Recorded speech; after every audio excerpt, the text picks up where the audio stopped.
Preços do trigo e do milho nos mercados globais de commodities estão em alta depois que a Rússia desistiu do acordo que permitia a exportação de grãos da Ucrânia. Quem traz as informações, quem conversa conosco sobre esse assunto é o professor de economia, pesquisador da Fundação Getúlio Vargas, Felipe Serigatti. Tudo bem, professor? Como vai? Muito obrigado pela gentileza mais uma vez. Bom dia, eu que agradeço o convite.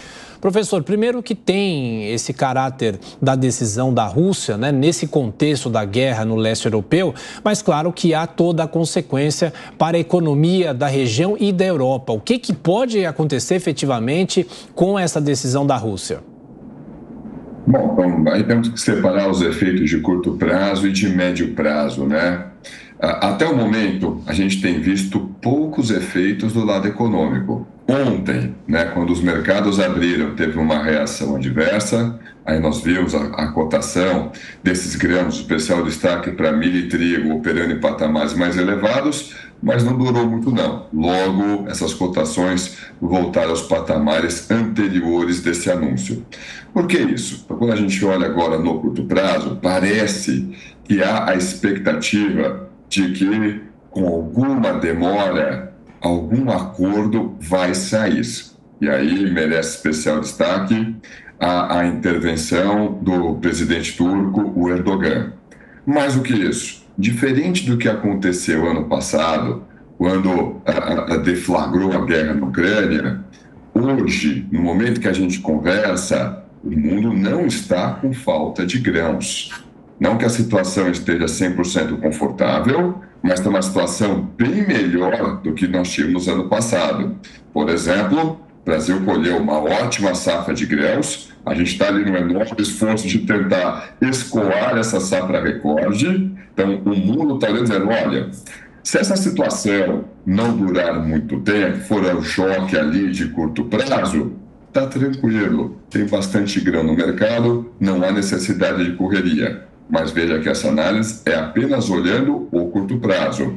No médio prazo, se não houver esse acordo, aí sim podemos ter problemas adicionais. Era justamente isso que eu ia falar com o senhor, professor. Muito bom dia. Se essa decisão da Rússia que põe fim a esse acordo, primeiramente que era uma decisão já esperada, e se essa decisão poderia, enfim, afetar esse transporte, de grãos mundialmente falando. Pois é, então, o Mar Negro, ele é importante ali, porque é o ponto de escoamento de grãos e de óleos vegetais, principalmente óleo de girassol, de dois importantes produtores. Nós estamos falando, de um lado, o maior fornecedor de trigo para o resto do mundo, que é a Rússia, do outro lado, o quarto maior fornecedor de milho para o resto do mundo, que é a Ucrânia. Então, tem uma posição central ali. Veja que esse bloqueio, a restrição de circulação ali, não afeta apenas a Ucrânia, afeta também a Rússia. Na realidade, essa é a alegação da Rússia para dizer, olha, no momento não vou renovar esse acordo, porque a parte do Ocidente não foi cumprida. Qual que é o argumento da Rússia? Tá? Não estou dizendo se ela está correta ou não, estou apenas apresentando os argumentos que a Rússia colocou em cima da mesa. Olha, permitir ali, né, no acordo a circulação da produção de grãos ucraniana, só que eu ainda estou sofrendo sanções na minha comercialização de fertilizantes, e esse ponto é importante para o Brasil, e mais do que isso, eu estou também com dificuldade, como você está falando, para transacionar os meus grãos, não necessariamente em termos de volume, em termos de transporte de carga, mas em termos de compensação financeira, porque o meu banco que realiza essas operações, ele é operações associadas a comércio agrícola, ele ainda não está habilitado para realizar as compensações do sistema SWIFT, ou seja, para poder realizar as compensações em moeda estrangeira. Então, esse é o argumento da Rússia. Então, veja que a manutenção ou a falta desse acordo, a manutenção desse veto, prejudica tanto a Ucrânia quanto a Rússia. E talvez aí nesse ponto tenha um detalhe interessante para nós brasileiros. Não é para agora no curto prazo, os fertilizantes praticamente já chegaram, que não chegou está a caminho, mas nós somos um importante comprador de fertilizantes da Rússia. Então, a manutenção de uma restrição de circulação ali no Mar Negro pega o Brasil também na aquisição dos nossos fertilizantes. Professor Felipe Serigati, agora a pergunta de Diogo Schelp, nosso comentarista. Schelp. Felipe, bom dia. Antes mesmo dessa quebra desse acordo aí entre Rússia e Ucrânia, já se anunciava que haveria uma queda na produção de trigo e de milho na Ucrânia. Por exemplo, no caso do trigo, nessa safra 2023-2024, seria uma queda aí de cerca de 20%. Desde que houve aí o choque, né, da guerra da Ucrânia, o mundo se preparou, quer dizer, foi atrás de procurar outros produtores, outros lugares que pudessem compensar, né, e suprir a demanda de trigo e outros grãos, por exemplo? Pois é, e aí, por mais que seja desconfortável em algumas situações, o fato é que o mercado funciona, né? Então, na hora que estamos ali em abril de 2022, preço de grãos, patamares elevadíssimos. Bom, se o grão está com patamar elevado, mantido tudo mais constante, ficou mais atraente produzir esse grão, produzir o trigo. Quem aumentou a área plantada de trigo? Estados Unidos aumentou a área plantada de trigo. Países europeus aumentaram a área plantada de trigo. O próprio Brasil aumentou a área plantada de trigo. Resultado disso, e ainda no caso que a gente teve ali condições climáticas na média favoráveis, colhemos uma safra recorde também desse grão. Então, o mundo, óbvio, sentiu o impacto do conflito lá no leste europeu, mas aquele cenário mais adverso, que estava sendo desenhado em março, abril do ano passado, acabou não se concretizando, entre outros motivos, porque permitiu-se ali que o mercado operasse com maior flexibilidade. E vejam que isso não é exclusividade dos grãos. Vocês vão lembrar, no ano passado, nós estávamos ali assustados. Será que vai ter fertilizante para a gente conseguir realizar a nossa safra 22-23? E que o Brasil fez? Saiu correndo comprando fertilizante de onde era possível. Canadá, você tem fertilizante? Canadá dizendo, olha, eu tenho, óbvio que eu tenho, mas eu tenho um grande comprador aqui do meu lado, é só atravessar a fronteira. Mas eu que tiver de excedente, eu tento comercializar com vocês. Marrocos, Irã, vocês têm aí nitrogenado, tem ureia, vocês têm petróleo, tem fosfatado, tem ureia também, manda para cá. Resultado disso, realizamos um enorme esforço para tentar evitar o pior e mais do que evitamos o pior. Encerramos o ciclo 22-23 com estoques de fertilizantes, estoques de passagem bem maiores que nós tínhamos antes do conflito. Resultado disso, quando a gente olha o mercado aqui brasileiro de fertilizantes, para a preparação da safra 23-24, o preço dos fertilizantes está operando num patamar bem baixo comparado com o que a gente tinha observado não em 22, como a gente tinha observado lá em 21. Em outras palavras, sim, de certa forma, o mercado, o mundo já se adequou a essa nova realidade.